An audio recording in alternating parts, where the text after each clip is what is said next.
Okay. And then there is one exception, une exception, that is the verb être. Once an exception, always an exception. Okay, that is the verb être for us. The only verb that is seen everywhere whenever it's an exception. Okay, but this one is also not very difficult to remember because you just have to remember that the base for être is et. Okay, because here if we take the new form of être, we don't have ons to remove. So we cannot follow the same pattern. For that reason, être is different. Okay, so et is the base. We take et and then we add the ending. Yes, see. Here it is like j'étais, tu étais, il, elle, on était, nous étions, vous étiez.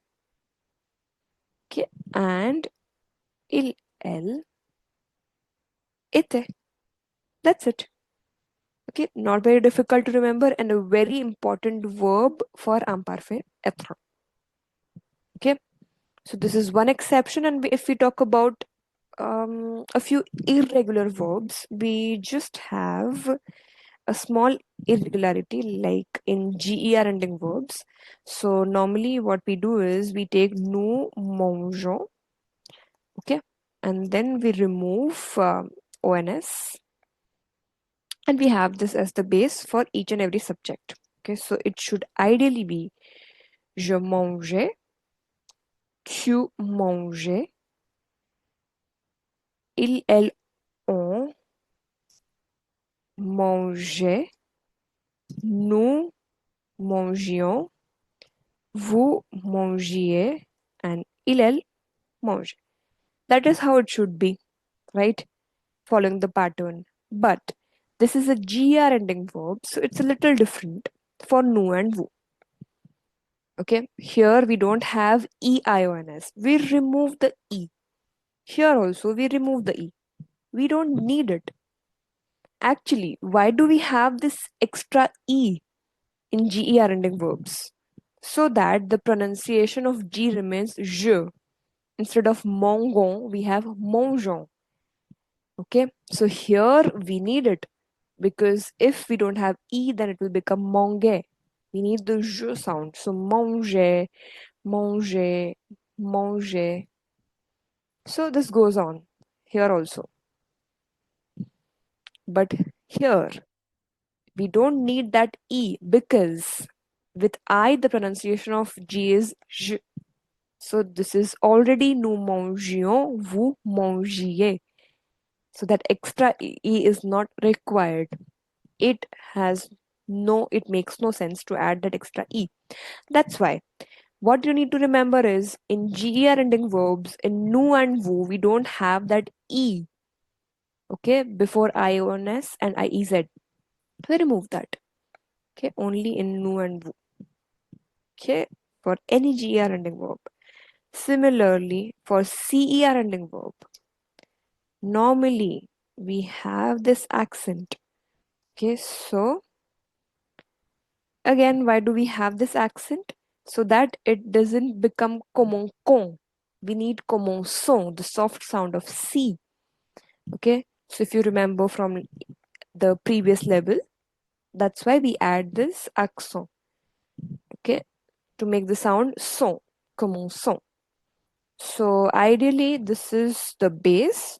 So we just have to add commencer, tu commençais, il, elle, on commençait. Then nous commencions, vous commenciez, and il, elle commençait. That's how it should go. But here again in nous and vous, we don't need this accent because with I, C is always S and not K. So the pronunciation is already C, commencions. So we don't need this city. Okay, so what you need to remember is that in CER ending verbs, in nous and vous, we don't need that accent cédé in imparfait. Okay, that's it.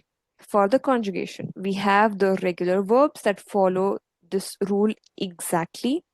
Then we have these irregular verbs, okay, with small changes in nous and vous.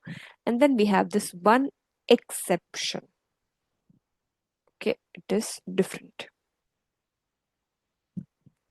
Yes, être. That's it for the conjugation in imparfait. Okay, now let's just take one situation, okay, so that you know exactly how we are using it. Okay, so for example, hier,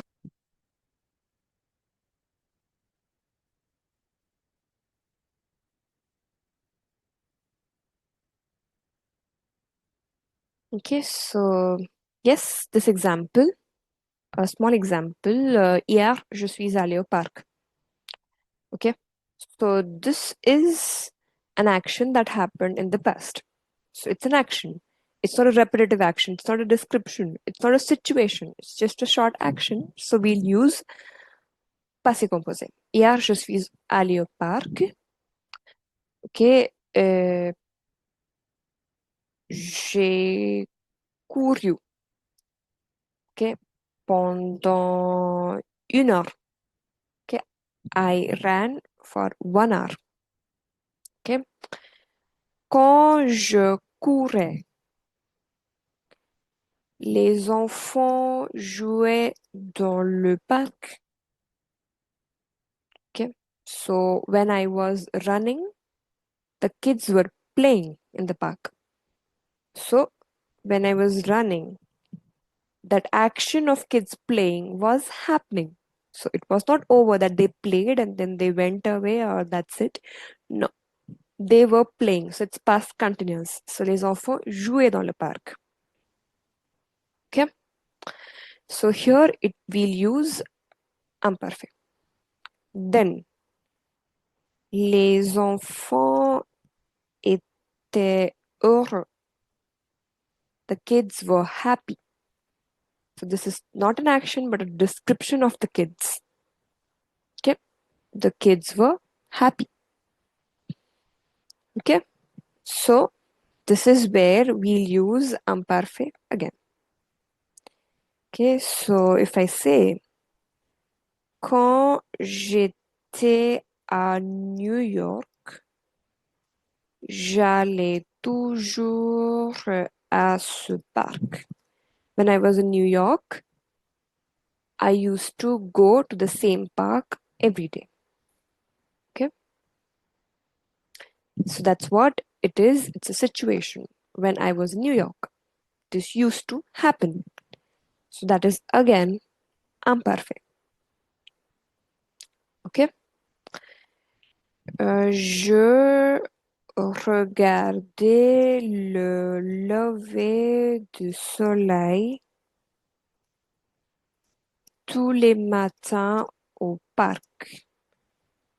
So every morning I used to watch the sunrise being at that park. Okay, so it is a repetitive action in the past. Okay, not once, not twice, but actually tous les matins, every morning. So that is again imperfect. Okay, so this is how you can frame sentences in passé composé and imparfait. Obviously, you'll learn more about it. You'll practice more these tenses in the class. Okay, that's it. The difference between passé composé and imparfait, the different uses of imparfait, the conjugation of regular verbs, irregular verbs, an exception, and then an example. C'est tout pour le passé composé et l'imparfait. Merci et au revoir.